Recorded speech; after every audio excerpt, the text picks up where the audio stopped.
Welcome to Millennium Daytime Bulletin. I'm Shweta Simar from New Delhi and you're watching Millennium News Channel 24. Today I'm bringing you the latest updates from around the world.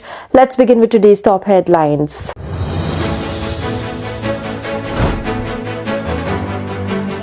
Israel troops withdraw from corridor that split Gaza in two.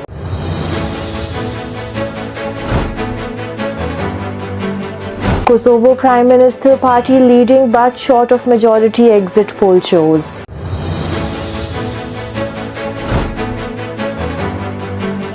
Baltic states unplug from Russia and joins EU power grid.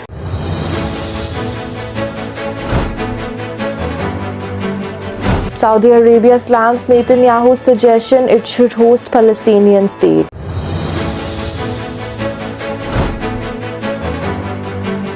Australian government scrambles to secure exemptions to Trump's 25% tariff on steel imports.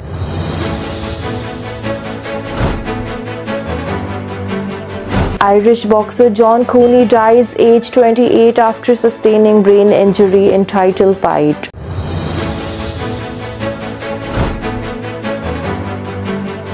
DeepSeek's AI model is the best work out of China, but the hype is exaggerated, Google DeepMind CEO says. Global markets decline as tech stock face mixed performance. BBAI surges 26.88%.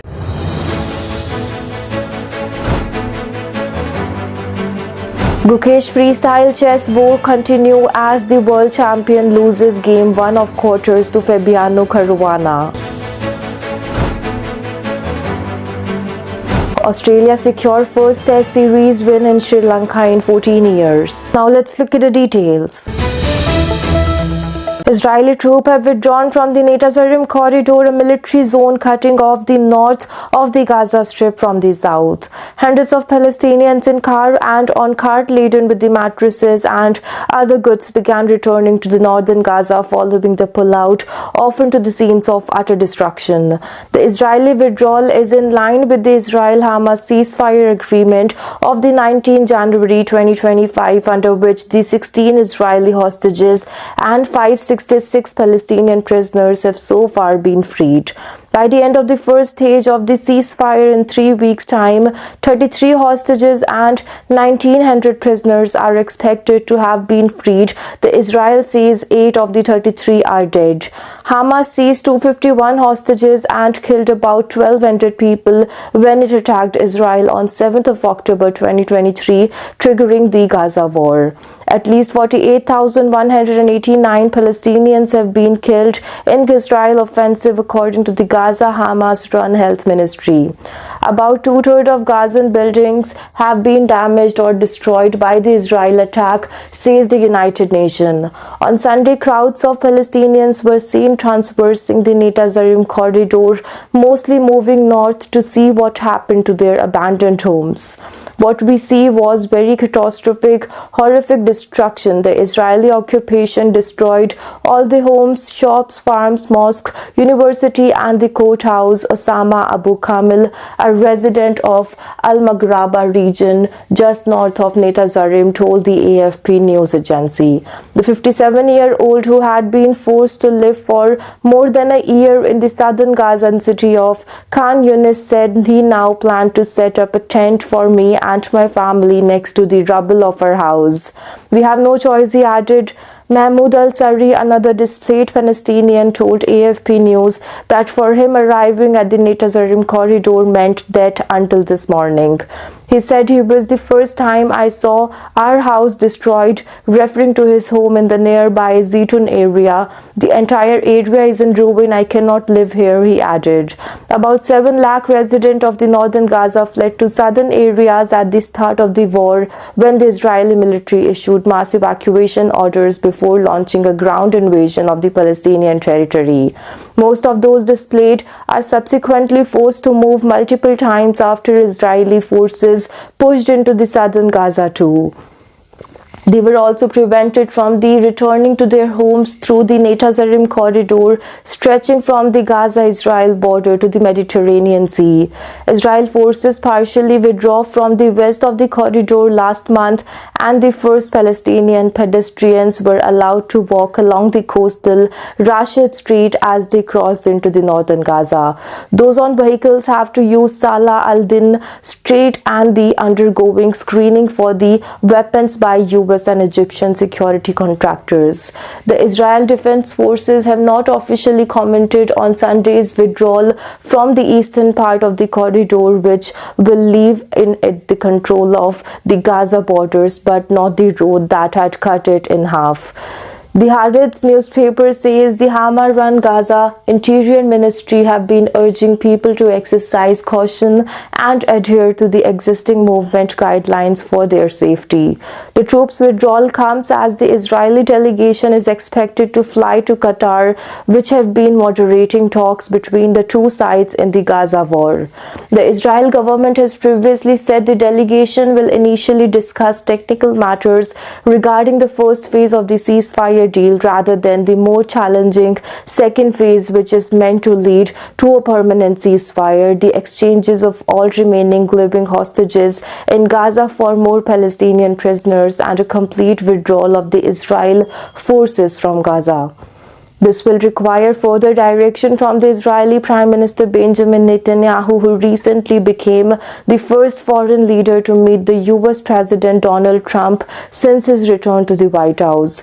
During the trip, in the most dramatic shift in the US policy regarding Gaza in decades, Trump called for the removal of the territory's entire civilian population and the development of what he called the Riviera of the Middle East. Convening his first cabinet meeting since returning to Israel over the weekend, Netanyahu said Trump had come with a complete different vision, much better for the state of Israel. Kosovo's Prime Minister Albin Kurti has claimed a victory for his party in Sunday's parliamentary election, although exit polls suggest he is short of a majority.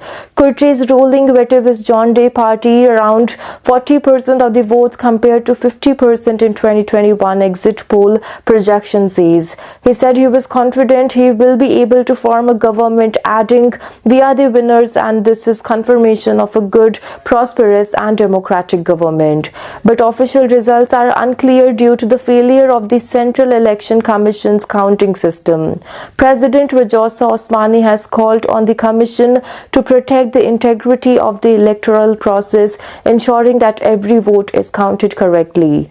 The editor of the media group Koha said the president should sack the commission's chair. Bensik Karaniski is also said the failure of the system for the preliminary result was intolerable. Koha News also says the centre-left party Vetivist Dosje will get 42% of the votes, securing 47 seats in the 120-member parliament. The Democratic Party of Kosovo, that is PDK, is polling 21%. The Democratic Reel of the Kosovo LDK is on 20%, and the Alliance for the Future of Kosovo AAK has 6%. The Electoral Commission is currently not going anywhere around the count updates, citing technical problems. Kurti came to power in 2021 when a coalition run by his party secured a small majority with over 50% of the votes. Before any results were officially declared, Kurti said, "Our coalition will form our third government. It will continue the work the people won," Vetivist Dosje said. Also, the Vetivist Dosje party, who won Kurti's popularity, has been boosted by efforts to extend government control over the ethnic Serb majority north. But this has astonished the Kosovo main backers, the EU and the US. Opposition party advocate a more conciliatory approach and have criticized the government's handling of the economy. The center-right LDK has campaigned on joining NATO and restoring relations with the United States. The PDK also have been the center-right that was founded by the former guerrilla fighter of the Kosovo Liberation Army. "We are proud of the campaign and the election day. We await the result, but already we have reason to be optimistic," said Vlora Kitaku, the deputy PDK leader. Meanwhile, AAK leader Ramush Haradinaj is a former prime minister of the country, said he was looking forward for the cooperating on the creation of an opposition government to prevent Kurdi's return to the power. Under Kosovo's constitution, 10 MPs must come from the Serb minority and they will not cooperate with Kurdi's party. The remaining 10 seats are reserved for the other minority ethnic group which have previously worked with the Veterandozje, which translate as the self-determination. Kurdi has previously said he would not cooperate with any of the opposition parties. Kosovo unilaterally declared independence from Serbia in February 2008 after the year of strained relationship between its Serb and mainly ethnic Albanian inhabitants. It has been recognized by the US and first major EU countries, but Serbia, backed by its powerful ally Russia, refuses to do so, as do the most ethnic Serbs inside Kosovo. The Baltic states of Estonia, Latvia and Lithuania are now unplugged from the Russia's electricity grid and have joined the European Union network. Plans for the move, which have been in the works since 2007, were seen as essential for the European security and had been brought forward after the Russia's full-scale invasion of Ukraine in 2022. Today, history is made. EU chief Ursula von der Leyen told a ceremony in Lithuania's capital, "This is freedom, freedom from threats, freedom from blackmail." Polish President Andrzej Duda praised it as a truly symbolic moment that would make the region more secure and resilient. It is the final step toward the emancipation from the post-Soviet sphere of dependence, he added. The so-called Brel power grid, which stands for Belarus, Russia, Estonia, Latvia, Lithuania, is controlled almost entirely by Moscow and has long been seen as a vulnerability for the three Baltic states. Now NATO members, they have not purchased electricity from Russia since 2022, but their connection to the Brel grid left them dependent on Moscow's energy flow. In her speech, Ms. von der Leyen also warned that NATO will remain watchful of possible Russian retaliation. Pointing to a recent spate of suspected sabotage incident involving electricity cable and pipelines in the Baltic Sea, she said there is a pattern and we cannot ignore it. In the past 18 months, at least 11 cables running under the Baltic Sea have been damaged. In a recent case, a ship from Russia's shadow fleet of the oil tankers was accused of damaging Estonia's main power link in the Gulf of Finland. The Kremlin declined to comment. Also, the Lithuanian President Gitanas called for the sanctions on Russia's shadow fleet, saying recent incidents were great concern. NATO has directly accused Russia but responded by launching a new patrol mission of the region named the Baltic Sentry. In total, around 1.6 billion euros was invested in the project to transfer the three nations into the EU grid, with the funds largely provided by the EU. The transition took place over 2 days, with the three nations disconnecting from the Russian grid on Saturday morning, operating as an energy island for the around 24 hours and plugging into the EU grid on Sunday. Ukrainian Energy Minister German Galushenko also hailed it as a significant event for the whole of Europe. Saudi Arabia has condemned Israeli Prime Minister Benjamin Netanyahu's suggestion that the kingdom land be used to establish the Palestinian state. In a statement on Sunday, the Saudi Foreign Ministry accused Netanyahu of attempting to divert attention from Israel's ongoing crime in Gaza, including the ethnic cleansing. The kingdom affirmed that the Palestinian people have a right to their land and they are not intruders or immigrants to it who can be expelled whenever the brutal Israeli occupation wishes, said the foreign ministry. This dangerous and the irresponsible statement also confirmed the approach of the Israeli occupation forces in their disrespect for the international and human laws and treaties and the sovereignty of state, said the GCC Secretary General Jasser Qasim Mohammed. The Saudi foreign minister thanked the borderly and brotherly countries for denouncing the Netanyahu's remark. Discussion of the fate of Palestinians in Gaza had already been appended by an earlier shock proposal from the United States President Donald Trump for the US to take over and own Gaza, resettling the Palestinians elsewhere in a move that would amount to ethnic cleansing. That suggestion, amid a fragile ceasefire between Israel and Hamas in Gaza, has also been roundly condemned by Arab leaders. Trump has also said Saudi Arabia would not require the formation of a Palestinian state as a precondition to normalize ties with Israel, a claim Riyadh has repeatedly denied. Israel's war on Gaza has killed at least 61,000 Palestinians, including about 18,000 children, and wrecked much of the enclave's infrastructure. More than 14,000 more people are missing and the presumed are to be dead. The Hamas-led attack on Israel October 7 that sparked the war killed 111 also people that have been seized, more than 250 captives, dozens of whom are believed to be in the enclaves. We'll have to see how the story unfolds in a couple of more days. The Australian government is still trying to secure exemptions to the new 25% tariff that Donald Trump says will be imposed on all steel and aluminium imported to the United States. President Trump told reporters on Monday that it would impose tariff on all steel and aluminium imported into the United States on top of the existing metal duties. When asked about which countries would be subject to the trade barriers, Trump replied, "Everybody. Any steel coming into the United States is going to have a 25% tariff," Trump said, adding aluminium imports would also be subject to the same figure. The Albanese government has been bracing for such a decision, with senior ministers and officials working behind the scene for some time to secure tariff exemptions on Australian exports, and were achieved during the Trump's first term in office. Farrell and his colleagues have been seeking to make Australia's case to avoid such tariff with representations made at high levels for exemption. He also said publicly that his mission to avoid tariffs on Australian goods has been made harder because his US trade counterpart hasn't been confirmed by the US Senate. Trump, during his first term, imposed tariff of 25% on steel and 10% on aluminium, but later granted several trading partners duty-free quotas, including Australia, when Malcolm Turnbull was the Prime Minister. The Prime Minister, Anthony Albanese, said last week he wouldn't engage in any running commentary on every Trump proposal. Documents obtained under the Freedom of Information found official from the Department of Foreign Affairs and Trade had recommended talking points emphasizing Australia brought more product from America than it exported, and the Albanese government ministers have stressed the economic benefit of the Australia-run US trade relationship.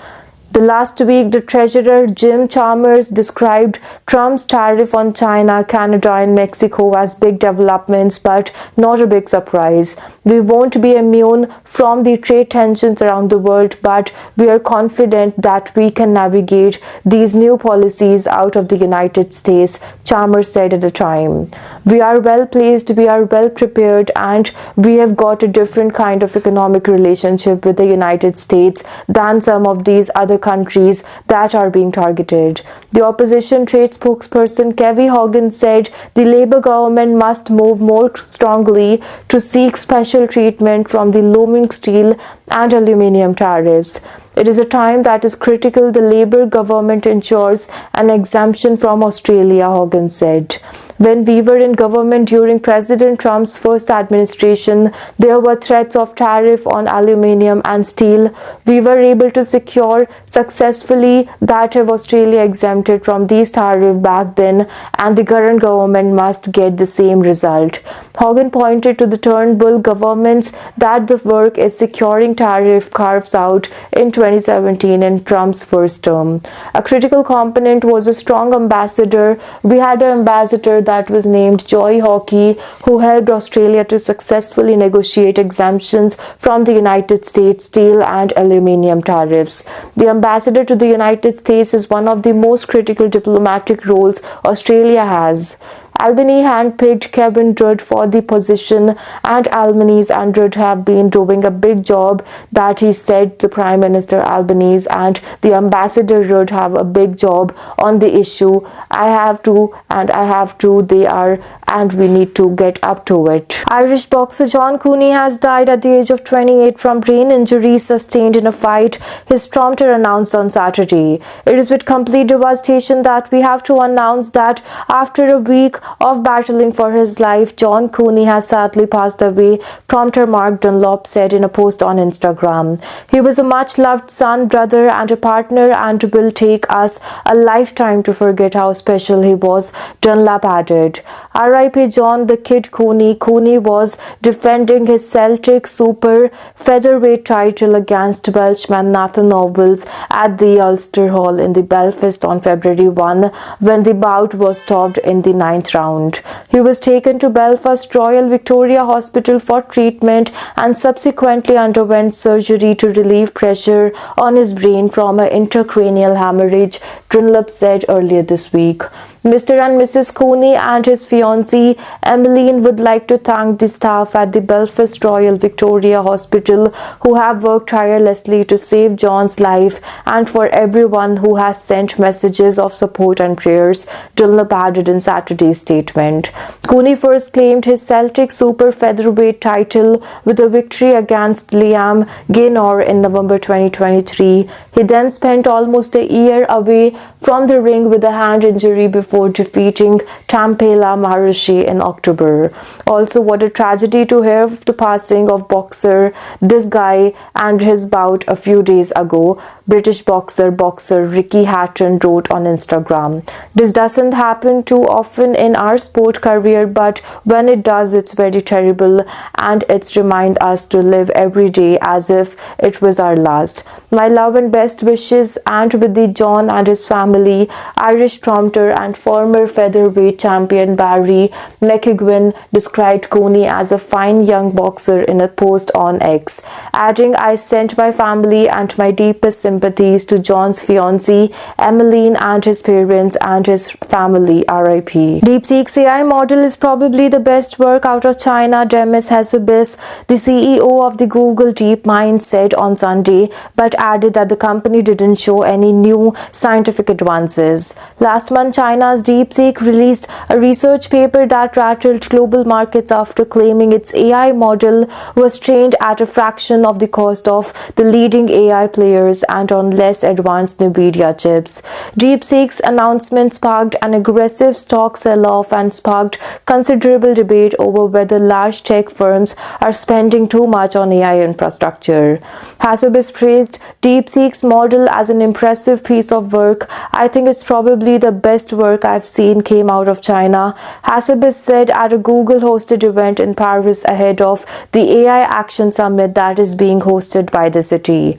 The DeepMind CEO said the AI model shows that DeepSeek can do extremely good engineering and that it can changes things on a geopolitical scale. However, from a technology point of view, Hassabis said that it is not a big change. Despite the hype, there is no actual new scientific advance. It's using known techniques in AI, he said, adding that the hype around DeepSeek have been that they exaggerated a little bit. The DeepMind CEO also said that the company's Gemini 2.0 Flash model, which Google Week released to everyone, are the most efficient than the DeepSeek's model. Also, DeepSeek claimed that around its low cost and the chip it uses have been questioned by experts who think the cost of development for the Chinese firm models is higher. The AI world have been debating for years when the arrival of the artificial intelligence, the general intelligence, and AGI will happen. AGI broadly refers to AI that is smarter than humans. Hassabis said the AI industry is on the path towards AGI, which he describes as a system that exhibits all the cognitive capabilities humans have. I think we are close now. Maybe we are only, perhaps 5 years or something away from a system like that, which would be pretty extraordinary, Hassabis said. and I think society needs to get ready for that and what implications that will have. And now, make sure that we derive the benefits of that at the end, and the whole society benefits from that, and also we mitigate some of the risks too. Hasib's comments mirror those of the other in the industry that have suggested the AGI could be closer to the reality. OpenAI CEO Sam Altman this year said that he is confident we know how to build AGI as we have traditionally understood it. Still, many in the industry have also flagged multiple risks associated with the AGI. One of the biggest concerns is that humans will lose control of the system they created, a view shared by prominent AI scientists, that is Max Tegmark and Yoshua Bengio, who recently shared their concern with the CNBC over this form of AI. Now bringing you latest updates on today's market trends. Global stock market experienced a broad decline with the major US indices seeing significant losses. The Dow Jones dropped 444.23 points, that is 0.99%. The S&P 500 fell 57.58 points, that is 0.95 points. And the Nasdaq declined 268.59 points, that is 1.36%. The Russell 2000 also decreased by the 27.41 points, that is 1.19%. Meanwhile, the VIX, a measure of the market volatility, surged by 6.71%, indicating increased investor uncertainty. Canadian markets also affected, with the S&P TSX Composite losing 91.58 points, that is 0.36%, and the S&P TSX 60 falling 6.68%, the 0.43% of the decline. The Brazil Bovespa Index faced a sharp decline of 1,605 points, that is 1.27%, while the Childs S&P IPSA slipped 16.33 points. In contrast, Mexico's S&P BMV IPC was only major index to rise, gaining 142.96 points, showing resilience amid the broader market downturn. Today's stock market saw mixed performances among the actively traded stocks. BigBear.ai holding BBAI also the top gainer, surging 26.88% to $8.59. Uber Technologies and Supermicro also posted strong gains, raising to 6.59% and 7.21% respectively. Nvidia saw a modest increase of 0.90%. On the losing side, Tesla dropped 3.39%, Amazon declined 4.05%, and Banco Bradesco, that is BBD, lost 4.93%. Palantir Technologies PLT, Ford Motor Companies, and Rigetti Computing RGTI also saw minor declines. The trading volume remains high, with BBAI, Nevada, and the PLT leading in activity. We'll be right back after a short break. I'm Shweta Simar. Keep watching Millennium Daytime Bulletin.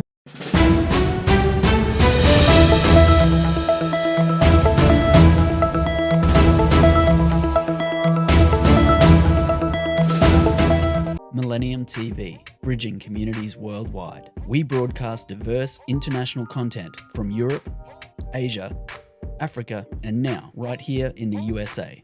Watch us via Roku on your smart TV. Download the Millennium TV app from the App Store to stream our shows anywhere, anytime. Millennium TV.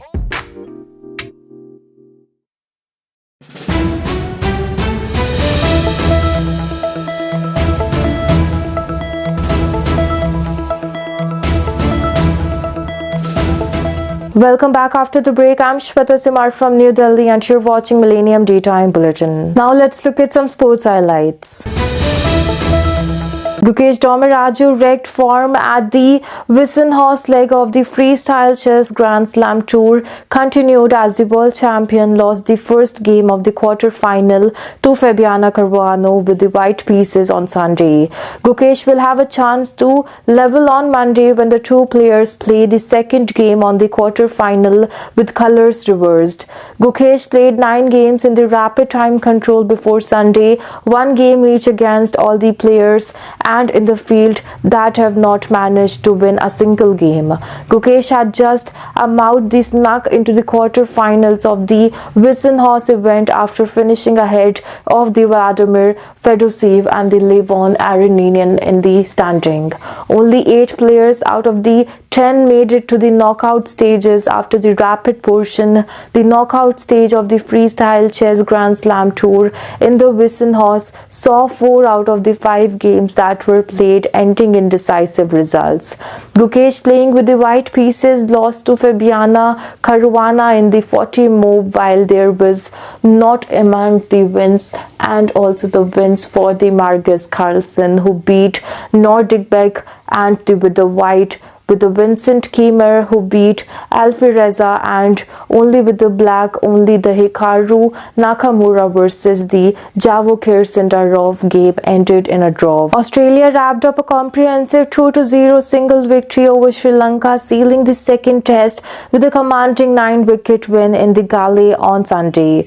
Top order batter Marnus Labuschagne will delivery from the retiring Sri Lankan player, that is Dimuth Karumanatne, and the mid-wicket to complete the triumph just 15 minutes before the launch and on the 4th day. It's Australian first Test series win of the Sri Lankan soil since 2011. The last success here came under the Ricky Ponting's captaincy, a 1-0 victory in 2011. However, they suffered a 3-0 whitewash in 2016 under Steve Smith's leadership, and the 2022 series ended in a 1-1 draw. This time with Smith standing in as a captain for Pat Cummins, the victory was a welcome redemption.